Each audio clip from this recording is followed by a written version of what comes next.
रवि को लगा कि साया खत्म हो चुका है, लेकिन उसके भीतर एक अजीब बेचैनी अब भी बनी हुई थी। आत्मा अब मुक्त हो चुकी है, लेकिन रवि के दिल से डर निकल नहीं रहा था। कुछ दिनों बाद गांव में एक और अजीब घटना घटी। मैं जंगल के पास अपने मवेशियों को चराने जा रहा हूं। एक चरवाहा जो जंगल के पास अपने मवेशियों को चराने गया था, अचानक गायब हो गया। गांव वालों ने उसे हर जगह ढूंढा, लेकिन उसका कोई पता नहीं चला।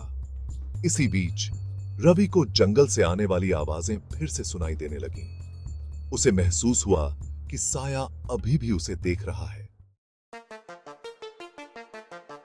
रवि अब और इंतजार नहीं कर सकता था। उसने सिद्धार्थ से फिर से मदद मांगी। मुझे शक है कि हमने जिस आत्मा को मुक्त किया था वह सिर्फ एक हिस्सा था। असली रहस्य अब भी छिपा हुआ है। सिद्धार्थ ने गांव के सबसे बुजुर्ग व्यक्ति से बात की, जो गांव के इतिहास और पुराने रहस्यों के बारे में बहुत कुछ जानता था। मुझे तुम्हें एक चौंकाने वाली बात बतानी है। कई साल पहले इसी जंगल में एक अमीर जमींदार की हत्या हुई थी। बुजुर्ग ने बताया, वह जमींदार निर्दयी था और गांव वालों पर अत्याचार करता था। गांव के कुछ लोगों ने उससे बदला लेने के लिए उसकी हत्या कर दी, लेकिन उसकी आत्मा ने कसम खाई थी कि वह इस जंगल को कभी नहीं छोड़ेगा। वही साया असल में जमींदार की आत्मा थी, जो बदले की आग में जल रही थी। तो असली साया जमींदार का है, और वह तब तक मुक्त नहीं होगा जब तक उसका बदला पूरा नहीं हो जाता। हमने पहले जो आत्मा देखी वह जमींदार के नौकर की थी, जो उसे बचाने की कोशिश में मारा गया था। अब सारा रहस्य सामने आ चुका था। रवि और सिद्धार्थ ने फैसला किया कि वे इस बार पूरी तैयारी के साथ जंगल जाएंगे और जमींदार की आत्मा का सामना करेंगे। हम पूरी तैयारी से जाएंगे सिद्धार्थ। इस बार हम उसे रोकेंगे। हाँ रवि, हमें इस बार कोई गलती नहीं करनी है।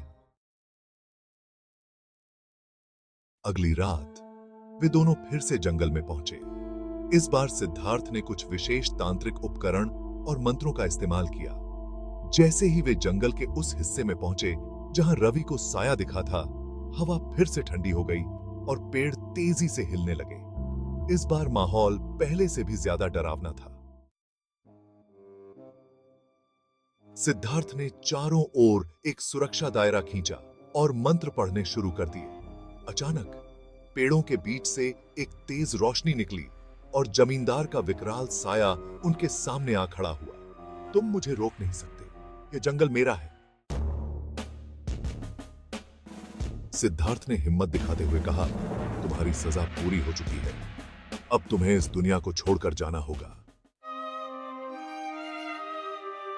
जमींदार की आत्मा जोर से हंसने लगी और कहा, मैं तब तक नहीं जाऊंगा जब तक मैं उन लोगों से बदला नहीं ले लेता जिन्होंने मुझे मारा था। तभी सिद्धार्थ ने उस पर एक खास तांत्रिक निशान फेंका, जिससे जमींदार की आत्मा चिल्लाने लगी। उसकी चीख इतनी तेज थी कि पूरे जंगल में गूंजने लगी। जमींदार की आत्मा तड़पने लगी और धीरे धीरे उसकी शक्ति कम होने लगी।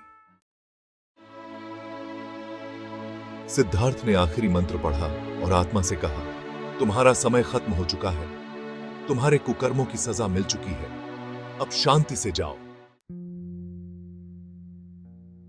जमींदार की आत्मा ने एक आखिरी बार गुस्से में आंखें खोली और फिर वह धीरे धीरे धुएं में बदलकर हवा में विलीन हो गई। जंगल एक बार फिर शांत हो गया। इस बार रवि को सचमुच राहत मिली। अब यह सब खत्म हो गया है ना? उसने सिद्धार्थ की ओर देखा और कहा, हां, अब तुम पूरी तरह सुरक्षित हो। जमींदार की आत्मा अब इस दुनिया में नहीं है। सिद्धार्थ ने हल्की मुस्कान के साथ कहा, यह जंगल अब फिर से शांत रहेगा। रवि ने गहरी सांस ली और गांव लौट आया। जंगल अब भूतिया नहीं रहा और गांव के लोग भी उस डर से मुक्त हो गए थे।